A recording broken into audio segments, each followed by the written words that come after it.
Alright everyone, right now I'm going to be installing a license plate what the heck? License plate bracket. The thing I got is this. It's the StoNSho brackets. They're expensive, I know, but that's what I got. Because they do make one for our cars and 300s or whatever. But that one installs under the bumper, which I do not want to do because it's under the bumper. So what I'm going to do is got this 2019 Charger one, which on the OEM Chargers, the new Chargers, they mount on the original bracket or plastic that's under there.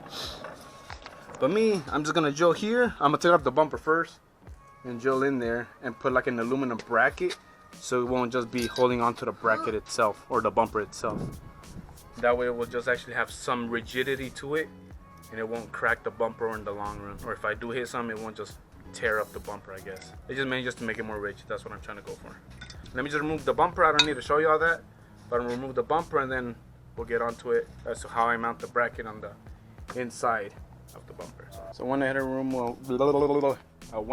and removed my bumper. And on the SRT grill, it's easy to find the center because of this clip. So that's easy for me. If you have something else, oh well, find it yourself. I'm gonna look for an aluminum piece of whatever and start getting to this deal. Okay, real quick, this is what I'm gonna be using. I'm gonna be using a 13/64 drill bit. Why? Because that's the size that I had bolts. These. So the kit comes with some bolts, which attach to the Charger original deals. But since it's not original, I can't use these to thread anywhere. So I'm gonna use a old-fashioned, which is bolt, nut, and a washer.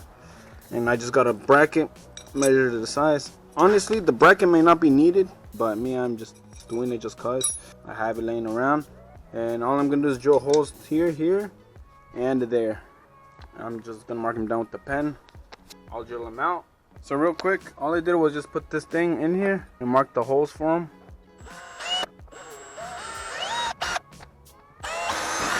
I just realized I have wrap, so you and me are gonna find out together if it damaged the wrap. Looks good.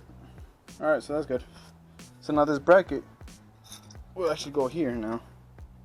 Perfect. So it'll be right at the edge. I could have gone in, but I didn't want to risk it and get it wrong. But that'll work. Let's put this on.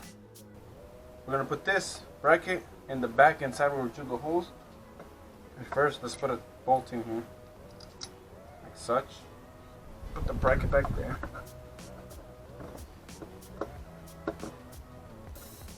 Yeah, this works. We'll put both bolts in first.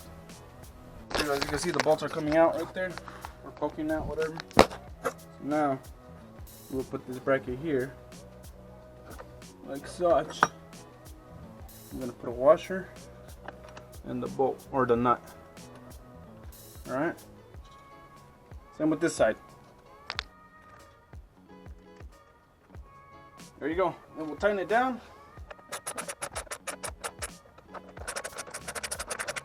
I think it's spinning on the other side, so I'm gonna put a screwdriver to hold it in place. So I just finished installing the deal. There it is.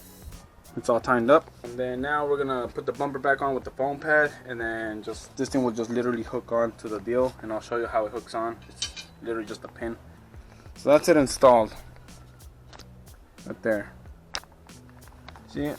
Bam. You gotta release this pin to install this. Open the pin. You slide this in. Open the pin, and it locks in place. There you go. Boom. That's it. You put your license plate in there, and then you put these screws on there. This screw and nut. There you go. It's on there. The nuts are loose right there, so that's why it's rattling. But either way, I'm legal now. I can put a license plate, not have to worry about it. Every time I wash back there. I mean, if you really want to go the extra mile, you can like cut through or jumble out the actual lower grill part for it to fit further back, which is possible. Just won't be sticking out too much like this one is. This one's sticking out a good amount. I'm not gonna lie to you, it is pretty much sticking out a good chunk. I don't really care, it's whatever. Because all I gotta do is unpin it, like I said earlier, just unpin it and there you go. Oh yeah, about the Chrysler 300, just let us know what y'all want to see in the first part. If y'all want it in parts, it would be like doors separately, and then like the hood and the trunk, which might be boring videos, but if y'all want it. One reason I don't want to do this because my Magnum one, it was kind of, it didn't get many views after it was like a certain amount of parts. So in this case, I'm thinking the credit would be in 2 parts, which would be the main color, white, and then the decals that my brother wanted on the side and the hood and whatever. So let us know. But other than that, if you like this video, give it a thumbs up, like, comment, and subscribe. Hope you enjoyed, and we'll see you on the next one. Peace.